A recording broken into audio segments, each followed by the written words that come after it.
Donc dans la programmation artistique, ce que j'ai trouvé, bien entendu, c'est effectivement qu'il y ait une singularité de chaque artiste. Bon, ça c'est normal, sinon il ne serait pas artiste. Mais en même temps, par exemple, j'ai évité de choisir des artistes qui seraient trop proches, pour que justement il y ait à la fois une singularité, une diversité, mais essayer d'avoir des cohérences, c'est-à-dire que à la fois ils sont différents, mais en même temps ils ont des choses en commun.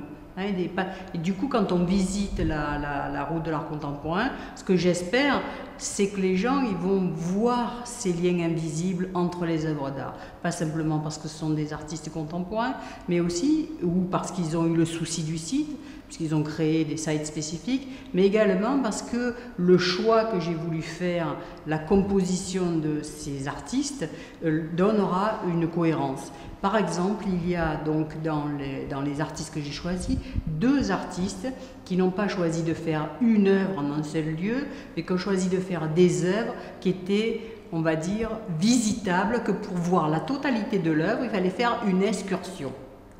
Alors c'est le cas de Joan Fontcuberta, donc un artiste catalan qui est né en 1955 à Barcelone et donc qui lui nous a proposé un tour des hydropithèques, c'est-à-dire que pour voir la totalité de son œuvre, il faut faire une excursion et aller voir des sites des hydropithèques comme on irait voir des gisements fossilifères, pour se faire une idée de la géologie ou de la paléontologie du secteur.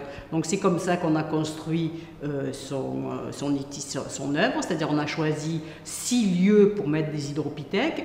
Et en même temps, pourquoi on a choisi les hydropithèques? Parce que justement, ça faisait référence au passé géologique et paléontologique très riche de la région de Digne, qui est connu pour être un lieu, un berceau de fossiles depuis 300 millions d'années. Donc on ajoutait une œuvre d'art très ambiguë, puisque ça a le nom d'un animal, d'un hominidé disparu, et on reliait à la fois donc l'œuvre avec les caractéristiques du site.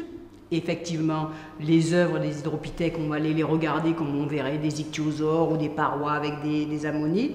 Et en même temps, bien entendu, c'était tout le lien avec les légendes, le lien manquant des hominidés qui seraient sortis des eaux. Enfin, ça rebrasse évidemment toute l'histoire des sciences et particulièrement l'histoire de la Terre. Voilà. Donc ça, c'est un exemple d'œuvre. Et il y a une deuxième œuvre qui est un peu construite de la même manière. C'est la proposition transsectale de Paul Armongette, qui lui est né en 1927 à Paris, qui est un artiste français, et qui a lui-même une base de connaissances d'éducation scientifique très très forte. Donc lui, ce qu'il a voulu faire, c'est reproduire le projet d'une excursion scientifique, une proposition transsectale. Un transect, c'est une coupe dans le paysage avec des repères, des zéromètres. Et donc on a fait une coupe de 20 km qui part de Digne à Auzé, qui s'appelle Des cheveux de Vénus aux splendeurs de la nuit.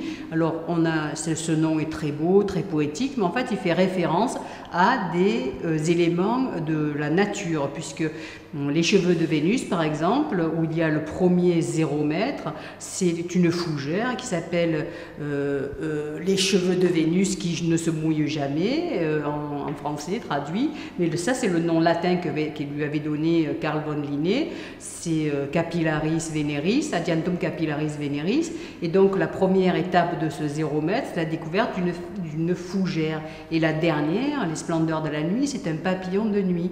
Donc chaque point, chaque étape de l'excursion de Paul Armongette est une référence à un lieu de nature, mais augmentée par l'érudition, par la connaissance de cet artiste, qui nous fait découvrir que derrière les noms scientifiques, par exemple, il y a toute une histoire liée à la mythologie, à l'érudition des naturalistes ou des botanistes qui ont nommé ces phénomènes.